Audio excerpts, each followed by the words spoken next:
Dear Alexey Molchanov, welcome to Ölüdeniz, Fethiye, beach of Lagoon, which is operated under Müçev.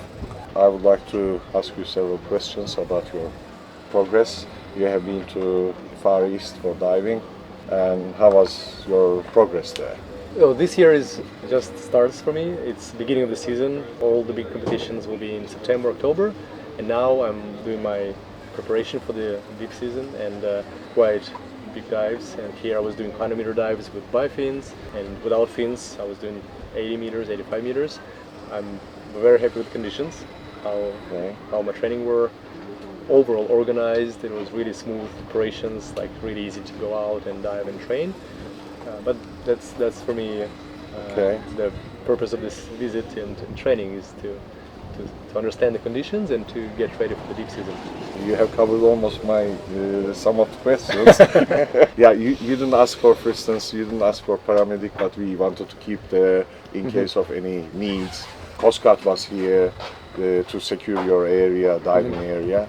How did you find the conditions, the visibility, easiness of operation, etc.? If you can tell us about that. Yeah, it was organized like it was competition. Usually we have ambulance and coast guards and all organization when there is a competition. And now I saw this organization and I understand that it's very well possible to do events, sports events, competitions here in this area. So it was done for my training, and I felt really safe because of this. Thank you for this. It was really easy logistics. Very close from the center to the boat, from the boat to a deep diving spot. A couple of minutes ride, no waves, no current. The rope was very straight. So conditions for freediving in terms of performance in all these 3 days I was training were perfect. That's great to hear. What is going to be your target for this year? So this year I continue to develop my breaststroke, my no fins technique, because this is the one record I didn't get in AIDA, in one of the federations. There is different disciplines in freediving. Diving deep with monofin, this is my record, 136 meters. Diving deep with bifins as well, this is my record now, 124 meters. And no fins, I did the world record in CMAS, 100 meters.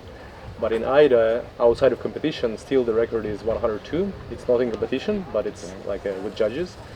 And it's my goal. My goal is to exceed 102. 102. Yeah, so 103 plus. The goal for me, so I need to do a lot of these dives like here for technique, to practice technique on the dives of 80 meters, 90 meters. Then of course I will do my main disciplines. It will be no fins as the biggest challenge for me, physically, because there's no fins. It's very tiresome discipline. You swim and you just use a lot of energy. But monofin 136 plus for sure I will progress, because there are competitors. I know that there are some guys who are close to me, and I'll need to proceed and go deeper with my monofin dives, my bifin dives. So in each discipline I cover all disciplines. I do monofin, bifin, no fins, free immersion when you pull using the rope. But there are competitors who focus on one discipline. So for me it's always like I'm waiting for competitors to beat my record, and then I can extend it as well. Okay, for the championship, are you going to be concentrated on one or two or three disciplines? For the championship it's usually 3, so it'll be no fins, monofin, bifin. Free immersion is not my main focus usually, but we'll see how it goes. But yeah, usually it's 3. What I have seen since you have come and start your training is I have seen many free divers, but you are like a machine. You fly, drive 400 kilometers car, and you just come down and one dive, you just went to 80 meters, man. On the first day. Second day, we realized yesterday after your dive, you made 100 meters.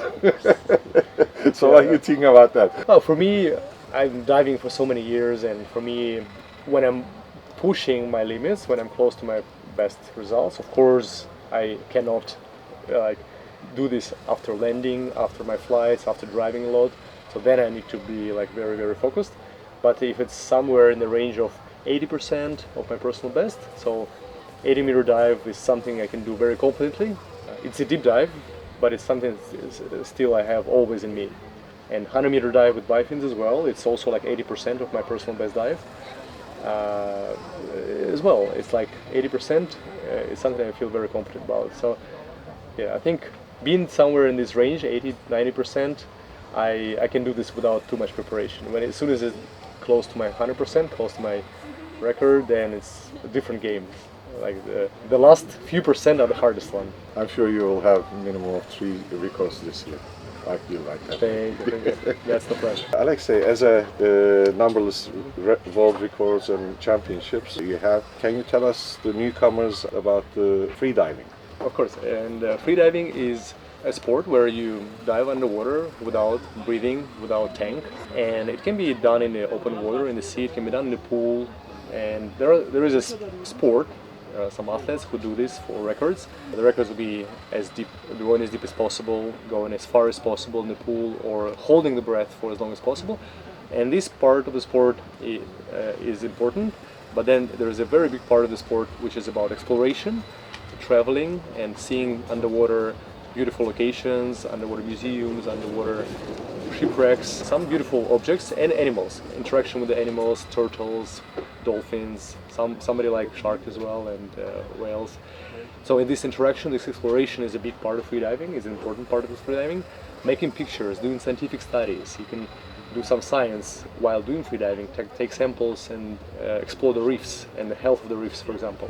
So there's a lot of things you can do while freediving. You can do spearfishing. Spearfishing is really important part of freediving because you hold your breath and you get the fish, find it in the most ecological way possible, because like trolling and like killing a lot of sea life while doing so. So if the spearfisher go and kill one fish or a couple of fishes, that's the best way to get it, right? Yeah, there's a lot of areas and a lot of mermaids as well. Like it's very trendy in the world doing freediving and underwater mermaiding, especially in Asia now. It's very trending. So a lot of things to do underwater.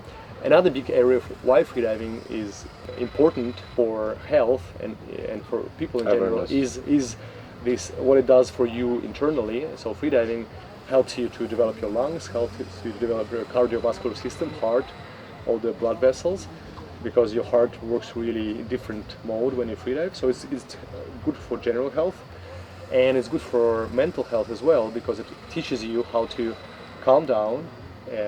Not breathing is hard, and when you want to breathe, when you have urge to breathe, it's stressful in general. And as a freediver, you learn how to stay calm even when you want to breathe. So the CO2, when you elevates, a bit of physiology, but like when you want to breathe, it's not low oxygen. We have a lot of oxygen, so we study this in the courses, how much reserves we have, and we have much more reserves in us than we think we have. So exploring our own potential is inspiring. When we know we can do more, then we are inspired, and it helps in our life, like to feel happier and more fulfilled. But we have a lot of oxygen, and we want to breathe when we feel elevated CO2, carbon dioxide, and then being able to relax and calm down while we have these stressful signals is very good training for us, for our mind and for our nervous system, to be able to stay calm in the hard situations underwater, but also in life. So that's I think one of the biggest benefits of freediving is learning how to stay calm, being able to calm down fast before the dive, during the dive, and then you use this skill. It's like something you train, you become much more skilled in this, and you use this skill in everyday life as well. You have talked about spearfishing, so next step for me will be inviting for the end of season. We will be having second water games of Ölüdeniz at the end of the season, and there will be spearfishing lionfish. And that's good for ecology, because they're invading all the sea life. So you feel free to come and join. It's October, September, End of October. End of October. That can be something we can plan as an event. Deal. As an event, education event as well. We'll do the education event. And there will be the fishing, cooking of fishing, lionfishes. There will be some other activities, of course, e-foiling, etc., etc. That's going to be one of the main events. And how's the water in the end of October? How are the conditions in general? I'll tell you this way: in February, water temperature is 22 degrees. Which so is comfortable. October is already 25, 24 degrees. Even some of the hotels and restaurants are closed in Ölüdeniz, but we still swim and dive. We do courses. It is possible to perform free diving, scuba diving in Ölüdeniz.